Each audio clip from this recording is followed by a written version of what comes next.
ఎన్నడన్నా ఆర్థిక పరిస్థితి బాగుంటే ఈ ప్రభుత్వం కోసం 30 రోజులు పనిచేసే కార్మికుడు కానీ ఉద్యోగి కానీ నెల జీతం మీదనే జీవితాన్ని గడిపే వాళ్ళకు మొదటి తారీఖు నాడు ఎన్నడన్నా జీతం ఇచ్చిండా 10 ఏళ్లలో?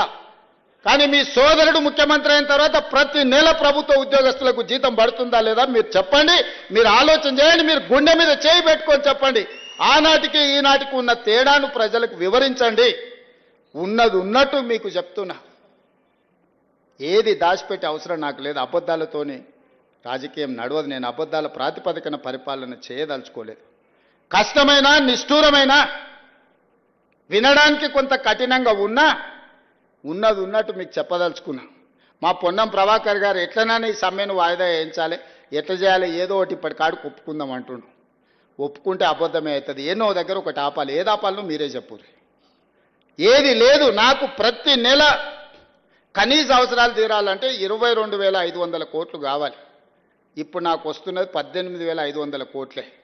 ఇంకొక 7,500 కోట్లు ఉంటే ఆయన 50,000 కోట్ల రూపాయలు కాంట్రాక్టర్లకు పెండింగ్ పెట్టిపోయి నాకు ఇవ్వాలి. మరి నా దగ్గర ఉన్నది ఇదే.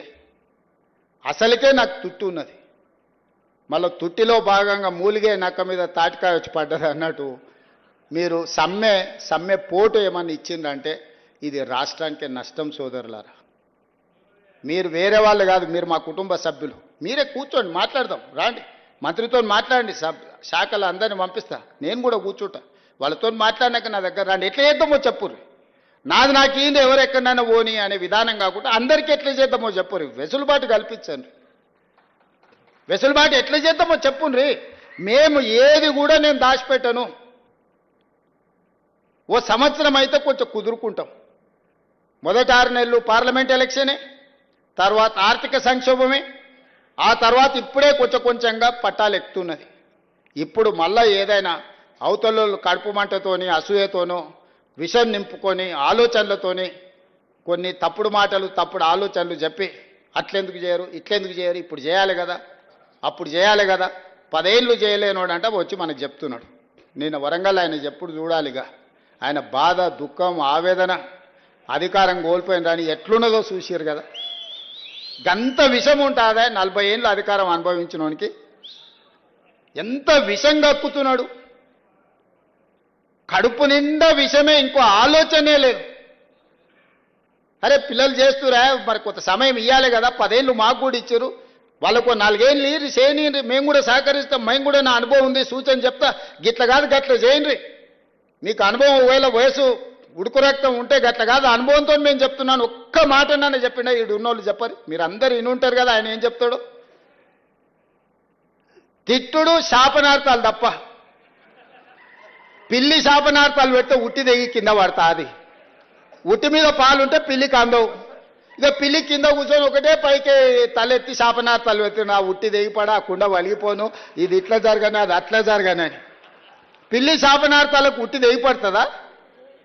లేకపోతే సితశెట్టి కింద కూర్చొని ఎవడన్నా మంత్రాలు చదివితే సితకాయలు రాలుతాయా?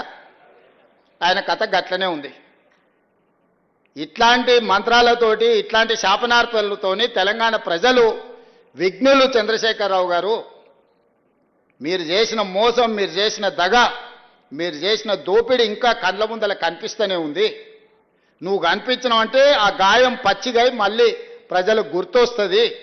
నువ్వు దాచుకున్నావు గదే పని చేయి బయటికి రాకుండా కొంతకాలానికన్నా జనాలు నువ్వు చేసిన పాపాలను మర్చిపోతారు. నువ్వు మళ్ళీ కనిపించినావంటే అన్నీ గుర్తుపడతారు. మేం చెప్తానే ఉన్నాం.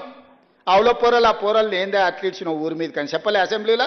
ఆయన గదే అన్నాడు ఆడ వేదిక మీద. ఈ పొరగాళ్ళని పిల్లల్ని పంపిస్తేనే వాళ్ళు చెప్పలేకపోతున్నారని. వాళ్ళ పిల్లలు అవల మాటలు మాట్లాడుతున్నారని నేను ఎప్పుడో చెప్పిన. అక్కడికి వచ్చే చదువు నేర్పు. దళితుని ముఖ్యమంత్రిని చేస్తాను మోసం చేస్తూ కనీసం ఆ దళితుని ప్రతిపక్ష నాయకుడినన్నా చెయ్యి. కనీసము అప్పుడు చేసిన మోపాలు కొన్నన్నా గడుక్కో. అంతే తప్ప ఆయన మాటలల్లా మళ్ళీ ముసుగు తోడుకొని రావాలనే ప్రయత్నం చేస్తుండు. కపట నాటక సూత్రధారి అని వెనకటికి చెప్పారు కదా. కపట నాటక సూత్రధారి మళ్ళీ బయలుదేరిండు. ప్రజలు అప్రమత్తంగా ఉండండి. కార్మిక సోదరులారా మేడేనాడు నేను మాటిస్తున్నా. ఏ వెసులుబాటు ఉన్నా ప్రతి రూపాయి మీ సంక్షేమం కోసం, మీ అభివృద్ధి కోసం, మీ పిల్లల చదువుల కోసం ఖర్చు పెట్టే బాధ్యత నాది. నమ్మండి నన్ను. 20 ఏళ్ళు మీకు అండగా నిలబడతా, నమ్ముకున్నోళ్లను కాపాడుకునే బాధ్యత మా ప్రభుత్వం చేస్తుంది. కులగణన చేస్తామన్నాం, చేసినాం. ఎస్సీ వర్గీకరణ చేస్తా అన్నాం, చేసినాం. ఉద్యోగాలు ఇస్తా అన్నాం, ఇచ్చినాం. సన్న బియ్యం ఇచ్చినాం. ఇవాళ ఆడబిడ్డలకు బస్సు ఉచితంగా ఇచ్చినాం. చెయ్యగలిగింది ప్రతిదీ చేస్తున్నాం. ఏదైనా సమస్య ఉంటే మీకే చెప్పుకుంటాం. మీరే మా పెద్దలు, మేము ఒకరి దగ్గరికి వెళ్ళి చెప్పుకునే అవసరం నాకేముందా? మీరందరు కలిస్తే, మీరందరూ మా అండగా నిలబడితే ఆ కుర్చీలో కూర్చున్నా. మా తాతలు ఇచ్చిన ఆస్తి కాదు ఆ కుర్చీ, మీరిచ్చిన కుర్చీ. మీకే చెప్పుకుంటే ఏమన్నా ఉంటే ఎవ్వరు ఏం అనుమానం పెట్టుకోకండి. ఏడికి వెళ్తాడుకొచ్చి కూర్చుంటా, మీ మధ్యలోనే కూర్చుంటా. నాకున్నది ఏంటంటే నా దగ్గర ఏం గుంజుకుంటారు? ఏముంది నా దగ్గర మీరు గుంజుకోనికే? ఏదైనా ఉంటే చెప్పుకుంటారు. చెయ్యాలనే చిత్తశుద్ధి నాకుంది. చేయగలిగింది ఉంటే అక్కడికక్కడనే చేసి వస్తా. అందుకే ఈ ప్రభుత్వం మీది మంచిగా నడుపుకుందాం. వాడో వీడో మన మీద విషపు సూపులతోటి అంటారు కదా, కళ్ళల్లో ఏదో ఉన్నదని. అట్లాంటి కళ్ళల్లో పెట్టుకొని కొంతమంది మన ప్రభుత్వాన్ని దెబ్బతీయాలను, మన ప్రతిష్టను ఇవాళ భంగం కలిగించాలని చూస్తారు. కేంద్ర ప్రభుత్వానికి కూడా తెలంగాణ మోడల్ తప్పలేదు. తెలంగాణ మోడలే ఈరోజు కేంద్ర ప్రభుత్వం తీసుకోవాల్సి వచ్చింది. తెలంగాణని ఈ దేశానికి రోల్ మోడల్ అని చెప్పి నేను చెప్పదలుచుకున్నా. అందులో మీరే భాగస్వామి. రేపు వచ్చే మన గిగ్ వర్కర్స్ పాలసీ ఈ దేశానికే రోల్ మోడల్ అవుతుందని నేను చెప్పదలుచుకున్నా. కార్మిక చట్టాలను సవరించి కార్మికులకు రక్షణ కల్పించి కార్మికులను ఆదుకునే విధానాన్ని ఎప్పుడైతే తెలంగాణ రాష్ట్రం తెస్తుందో అది తెలంగాణకి మోడల్ అవుతుంది. కేటగరైజేషన్లో మనమే నెంబర్ 1, కులగణనలో మనమే నెంబర్ 1, గిగ్ వర్కర్స్ పాలసీలో మనమే నెంబర్ 1, ఆర్టీసీ బిడ్డలకు ఉచిత బస్సులో మనమే నెంబర్ 1, ఈ రాష్ట్రంలో శాంతి భద్రతలను కాపాడడంలో దేశంలోనే మనమే నెంబర్ 1, నిత్యావసర వస్తువుల ధరలను నియంత్రించడంలో మనమే నెంబర్ 1, నిరుద్యోగ సమస్యను పరిష్కరించడంలో మనమే number 1. Telangana is number 1. Telangana is rising తెలంగాణని ఎవడు ఆపలేడు. ఎవడైనా ఆపాలనుకుంటే వాళ్ళ కాళ్ళు, వాళ్ళ కళ్ళు, వాళ్ళ చేతులు కాలిపోతాయని తెలియజేస్తూ మీ అందరి దగ్గర సెలవు తీసుకుంటున్నా.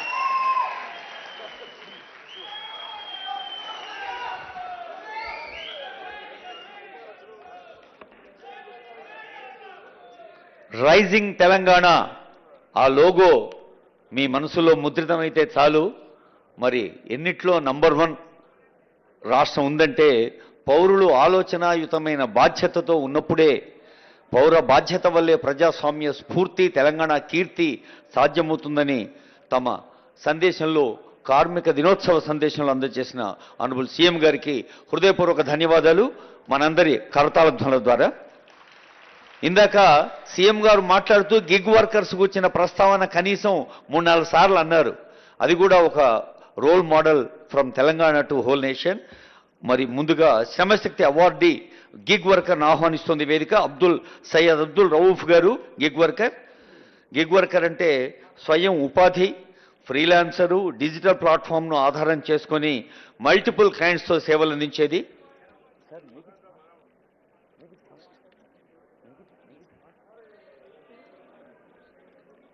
Syed Abdul Rauf gig worker Shramashakti award అందుకుంటున్న స్థాయికి రోజు అవార్డులో ముందు మిగతా శ్రమశక్తి అవార్డీస్ అందరూ సిద్ధంగా ఉండాలి. ఎంతో ఉన్నది. అదేవిధంగా సింగరేణి సంస్థ లాభాలలో నడవడమే కాదు, ఈ రోజు ఈ వేదిక మీద జనక్ ప్రసాద్ గారు ఉన్నారు, మిగతా నరసింహారెడ్డి గారు, చాలా మంది సింగరేణి కార్మిక నాయకులు ఉన్నారు. ఇక్కడ సింగరేణి కార్మికులు ఉన్నారు. ఇప్పటి వరకు ఎప్పుడైనా మీ కాంట్రాక్ట్ అవుట్ సోర్సింగ్ కార్మికులకు బోనస్ ఎప్పుడైనా ఇచ్చిండ్రా? మొట్టమొదటిసారి మన ప్రభుత్వం అవుట్ సోర్సింగ్ కార్మికులకు కూడా 5,000 రూపాయల బోనస్ ఇచ్చి మీ లాభాలలో మీకు వాటాలుగా మార్చి మిమ్మల్ని గుర్తించిన ప్రభుత్వం ఇది కాదా? సింగరేణి కార్మికులకు 1,90,000 బోనస్ ఇచ్చిన మాట నిజం కాదా? ఈరోజు ఏదైనా అనుకోని పరిస్థితుల్లో ప్రమాదం జరిగితే 1 కోటి రూపాయలు సింగరేణి కార్మికులకు బీమా పథకాన్ని అమలు చేయడమే కాకుండా మీ అవుట్ సోర్సింగ్ కార్మికులకు కూడా ఏదైనా జరిగితే 50 లక్షల రూపాయల బీమా పథకాన్ని మన రాష్ట్ర ప్రభుత్వం తీసుకొచ్చిన విషయం మీకు అందరికీ తెలుసు కదా. ఇదే కాదు, ఈరోజు తెలంగాణ రాష్ట్రం నుంచి పబ్లిక్ సర్వీస్ కమిషన్ పోటీ పరీక్షలకు ఎవరు ప్రిపేర్ అయినా ప్రతి పేదవాడికి సింగరేణి నుంచి ప్రిలిమినరీ ఎగ్జామ్స్ పాస్ అయితే 1,00,000 రూపాయలు, మెయిన్ ఎగ్జామ్స్ రాయడానికి వెళ్ళే వాళ్ళకు కూడా 1,00,000 రూపాయల పథకాన్ని సింగరేణి నుంచి మొదలుపెట్టి ఈసారి ఐఏఎస్లు ఐపీఎస్లల్లా అత్యధికంగా ఈ రాష్ట్రంలో నుంచి మనం ఈ ఎంపిక కావడానికి వాళ్ళు ఢిల్లీలో శిక్షణ పొందడానికి ఈరోజు సింగరేణి సంస్థ నుంచి మనం సహాయాన్ని అందించినాం.